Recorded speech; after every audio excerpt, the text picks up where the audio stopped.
Hi, this is Mark Hoffman, Small Fruits Extension Specialist at NC State University, and this is the first of a series of videos on strawberry diseases. And today we want to talk about what is a disease, what is an insect pest compared to a disease, and then we will talk about the 5 most common diseases you would encounter in the strawberry plasticulture system here in North Carolina. So first, we often talk about diseases versus pests versus weeds. So diseases are usually pathogens, which can be fungal organisms or bacterial organisms or viral organisms or viral-like organisms. So that are diseases. Pests are often insects or mites or nematodes. And weeds, as we all know, are plants. So if we talk about integrated pest management, or IPM, we refer to all 3 of those categories.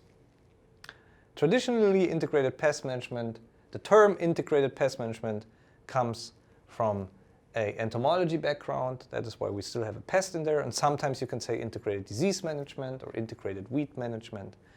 But the term is more and more used to refer to all 3 of those categories. However, we are only talking today about diseases.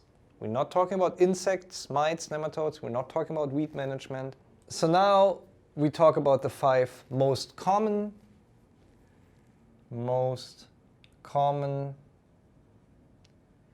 diseases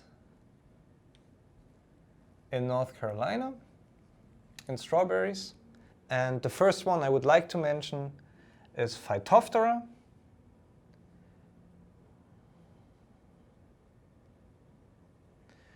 Phytophthora crown rot. So Phytophthora crown rot, we see that almost every year in planting material and in plants in the field. It's environmental pathogens can come in through the planting material, can also be in the environment. It's a fungal pathogen. It likes wet conditions, and if you don't have good drainage, you are usually very prone to Phytophthora crown rot. It also likes hot conditions, which we have often in fall still. And usually plant starts to collapse about a month after planting. Sometimes it can carry over into the spring. And often what you see with Phytophthora crown rot is if you cut the crown open, you see a marbling of red stripes in your crown. Causing agent is a fungal pathogen. It's Phytophthora cactorum, which is an oomycete, and which means it can swim and survive in water and can infect other plants very quickly through water. If you do have low drainage, you are very prone to Phytophthora cactorum. Anthracnose diseases and anthracnose. And we have 2 different types which are very frequent in North Carolina. We don't see that every year, but we see it quite often. One is the anthracnose crown rot, and one is the anthracnose fruit rot. So now anthracnose crown rot, they're both caused by a Coleotrichum species. Coleotrichum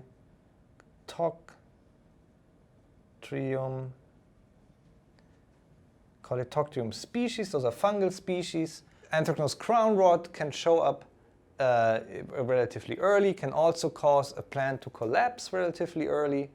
And fruit rot, you see that usually on your fruits, you get black spots on your fruits. Those can also be environmental pathogens, can also come in through planting material.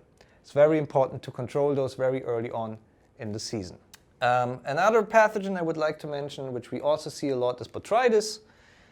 Botrytis or gray mold. And we see that on the crown and on fruit and flowers. So botrytis is also caused by Botrytis cinerea. Has a very wide host range, can be on a bunch of different crops.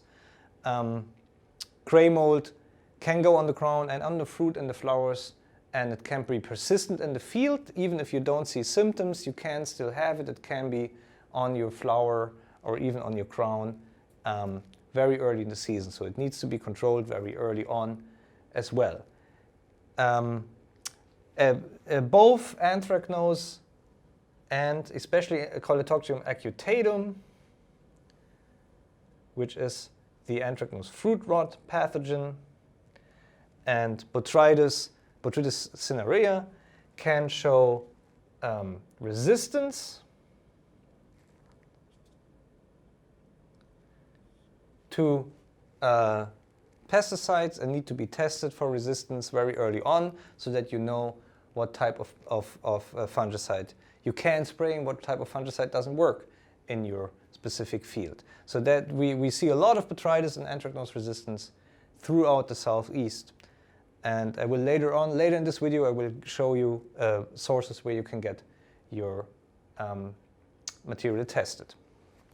So Phytophthora crown rot, anthracnose crown rot, anthracnose fruit rot, botrytis on crown, on botrytis on fruit, those are the 5 most common diseases we find in North Carolina. We will make videos on each of those collectively, and now I'm going to show you some of the resources we have available for you to make sure that you know what to spray and that you make sure you know whether or not you have resistance in your fields. There are a couple of internet-based resources and services which are available to growers and which can be used. The first one I would like to mention is the diagnostic key on strawberries on the NC State website. This is a diagnostic key. It has pictures of all common strawberry diseases, pests, pathogens, herbicide injury, cold injury, fumigant injury, and weeds. Descriptions of the organisms and descriptions of general management methods. It's a very good resource. You find it under diagnosis.ces.nccu.edu/strawberry.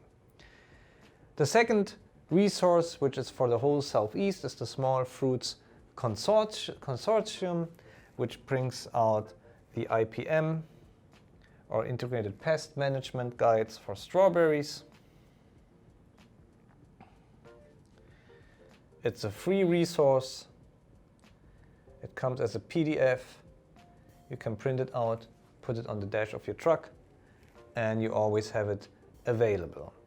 You have all pest management and disease management recommendations. There are cultural, chemical methods, the amount, what to spray, and also indications in terms of resistance in botrytis and anthracnose.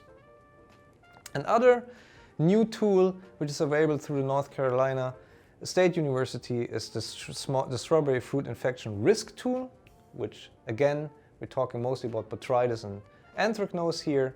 It's a weather-based assessment tool which basically, based on weather predictions, can tell you, okay, in the next 2 or 3 days, the weather is going to be favorable for either anthracnose or botrytis. It's a weather-based prediction tool. Again, all those tools are for free. This is as a PDF. This is online. This is a PDF. I can write this here right there. Online. This is a PDF. You can print this out actually. And this is also online. And the last resource I want to mention is peachdoc.com. That will get you to a Clemson homepage of Dr. Guido Snabel, and you will get instructions to a cell phone app which is called My IPM app. The My IPM app also for strawberries has a part on diseases and on insect pests. Very good pictures, is constantly updated, has very good descriptions and also spray recommendations. It's a cell phone app. And also on the peachdoc.com you will get instructions on the resistance fungicide, resistance profiling. The first 2 samples are for free. There are instructions how to sample and how much you have to sample and where to send it.